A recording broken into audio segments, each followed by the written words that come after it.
Hello ladies and gentlemen, this is Dr. Muhammad Ali Hamza and I have with me Mr. Asad Butt. Mr. Asad Butt is a lawyer, a renowned lawyer, not having a focus on the local issues, but he also looks into the matters that's happening internationally. And if we talk about Kashmir, Kashmir is no more a matter of two countries, India and Pakistan.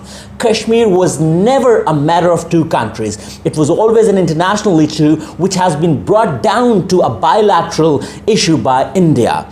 After 1971, the Pakistan reached the United Nations Security Council right after the steps taken by India, that is the abrogation of Article 370 and 35A. Though Pakistan never accepted Article 370 and 35A because Pakistan always asked for the independence of Kashmir and the coalition of Kashmir with Pakistan, which is natural and which was natural. Mr. Asad, thank you for your time. Let's talk about victimization. We have been witnessing in Kashmir for last 72 years, but this victimization has reached to its peak with the abrogation of Article 370 and 35A. What do you think what we can, being Pakistani, we can do, and what Kashmiris can do now?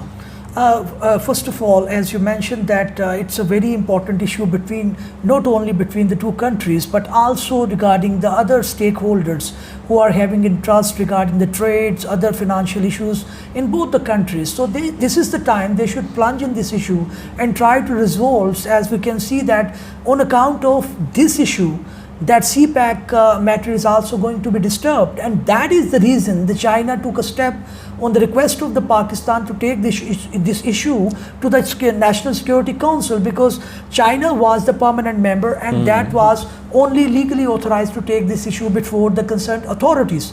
So now your question that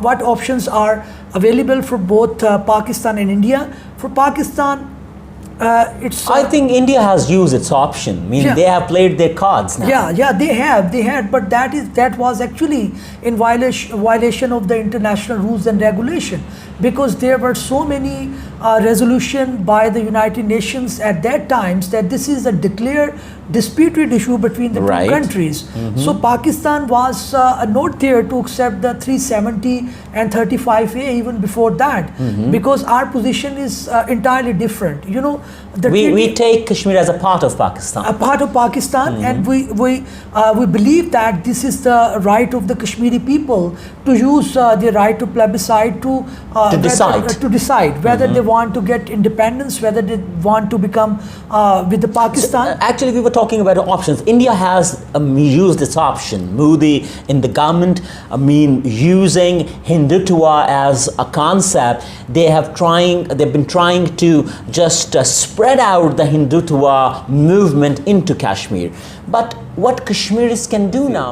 Obviously they are helpless. They are looking towards the world because major humanitarian crisis about to take place if the world does not think in this matter very seriously and solemnly, because this is the time every nation has to be affected. Is the world serious? It appears that. But if you look into the agenda item of United Nations Security Council, the agenda item was consultation of India and Pakistan. So they are talking about just solve the issues with peaceful minds and table talks. So the world is not going to snub or shut up India. It's even though it's informal discussions and the outcome is not going to take us to any place, but I think this is the first step, and it will trigger the matter in the mind of other nations as well, because when the humanitarian crisis are there, and for God bids, if there's a war between the two countries, it would not be a war only between the two countries. It would be the loss of so many nations who have invested in both the countries. So this is the time the world seriously thinks about this issue and try to play their roles as they are required under the international norms and rules and regulations. All right. So if we talk about the international rules, laws and norms, if one country offers, like Pakistan offers the world that we are ready to talk to India, and India always been refusing this offer. The international law says that if one party is not ready to discuss, the community, the international community, cannot plunge in? Well, this is the apparent rule, but there are so many other maneuverings. There are so many others ways to compel the India to come to the tables. Because if other nations stop trading with the India, and India is trying to be, the major power in the world. How would it this possible? The India is a big market for all the giants. I mean, there is a huge population in India. They consume the products made in America, made in Europe. So do you think, are they going to ask India that we are not going to export you if you do such things? Well, if they are serious, if the Pakistani bring them on the tables, because Pakistan also can, use different diplomatic means to convince the world. And if the Pakistan is successful regarding this matter, ultimately the India would be compelled. If we can do this, if you can, what channels can we use? If we can adopt this strategy regarding the Iran and other nations, do you prefer that we should try to engage Putin into it? We should try, as we have tried for China. Do you think that Russia, one of a superpower, they are coming back now? Do you think, are they going to engage themselves in this entire problem and they're going to side Pakistan? Well, we should try. We should try at least. We should try to knock every door. And we had discussion with the American president. Why not with the other stakeholders? Because this I never understood. If you understood, please explain to the audience.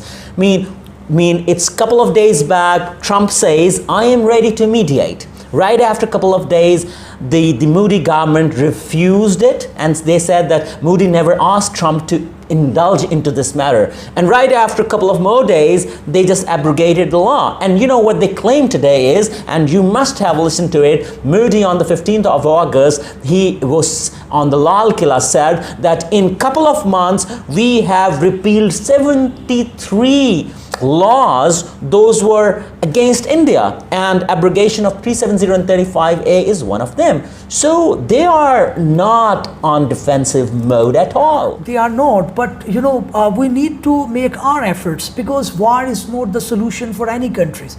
It is going to put each and every country who's having even a little bit interest in Pakistan or India, they are going to be disturbed. India needs to understand that. India needs to understand as well, because we are also the nuclear power, and the war can lead us to any and it's not a nuke threat. It's not a nuke threat. Any stage. But abrogating the 370 and other articles of the Constitution, that was not the stance of Pakistan. They themselves, adopted that claim, and now they are abrogating the same one. Our stance from the very first day is very clear that Kashmir is a part of Pakistan. Kashmir is part of Pakistan. And the reason is so simple, because there is a Muslim majority up here. But there is another point of view. I'd like to have your view on that. That in the disputed Kashmir, Indian occupied Kashmir, they have divided into three parts: the Kashmir, Jammu and Ladakh.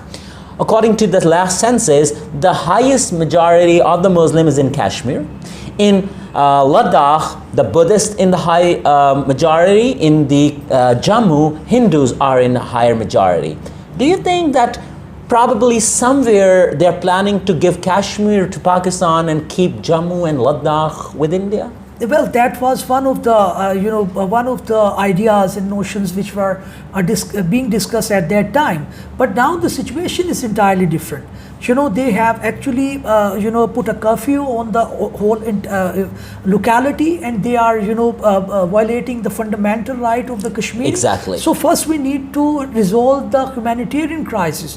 Their medicines are not there, food is shortage of foods, and so many other things. So this is the time. Okay.